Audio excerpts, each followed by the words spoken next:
की अमितभाईंनी जे वक्तव्य केलं आहे ते खरं ट्विट काय ते भारतीय जनता पार्टीने केलं आहे। पूर्ण व्हिडिओ कुठेतरी अर्धा व्हिडिओ दाखवायचा आणि अशा पद्धतीने संभ्रम तयार करायचा आणि देशात आग लागेल अशी भाषा या ठिकाणी हे लोक वापरतात। भारतीय जनता पार्टीने कारणे दाखवा नोटीसमध्येच दाखवलं आहे आणि ती नोटीस वाचली की लक्षात येते की यांना आता हाकलून देणार आहे पार्टीतून। खरं असं काय घडलंय का? पण तुम्ही तुमचं काय घडलंय? 100% घडलंय।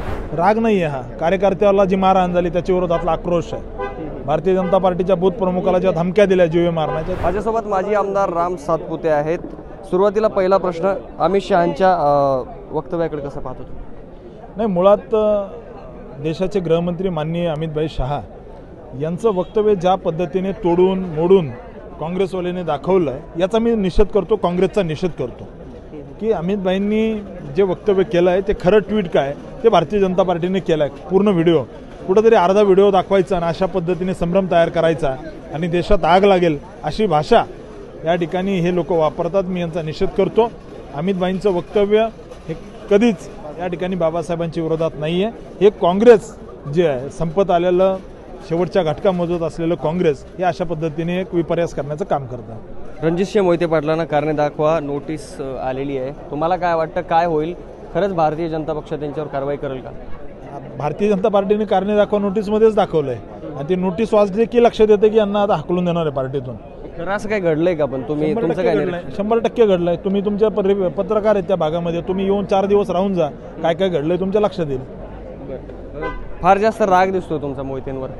राग नाही आहे, हा कार्यकर्त्याला जी मारहाण झाली त्याच्या विरोधातला आक्रोश आहे। भारतीय जनता पार्टीच्या बूथ प्रमुखाला ज्या धमक्या दिल्या जीवे मारण्याच्या त्याच्या विरोधातला आक्रोश आहे।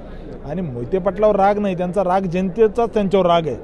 लुटलंय, बँका बुडवल्यात, कारखाने लुटून खाल्लेत, जमिनी विकल्या, सहकारी संस्थांच्या सभासदाच्या पैशातून उभा राहिलेल्या बँका लुटून खाल्ल्या त्या मोहितेंनी, त्याच्यामुळे त्यांच्या विरोधातला आमचा आक्रोश आहे। जानकर काल त्यांची मुलाखत घेतली, ते म्हणाले की 100 मतही राम सातपुते ते घेऊ शकत नाहीत असं त्यांचं मत होतं।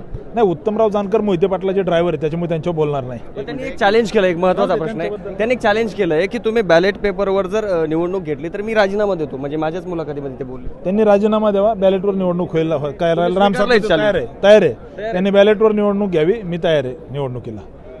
ठीक आहे, तर हे होते राम सातपुते, जे की उत्तम जानकर यांनी सांगितलं होतं की त्यांनी जर बॅलेट पेपरवर निवडणूक घेतली तर मी राजीनामा देणार। आता त्यांचं चॅलेंज हे राम सातपुते यांनी स्वीकारलेलं आहे। आता ते राजीनामा कधी देणार हा त्यांना प्रतिसवाल त्यांनी आपल्या माध्यमातून विचारलेला आहे। विष्णू साना, प्लेट्स ऑफ मराठी, नागपूर।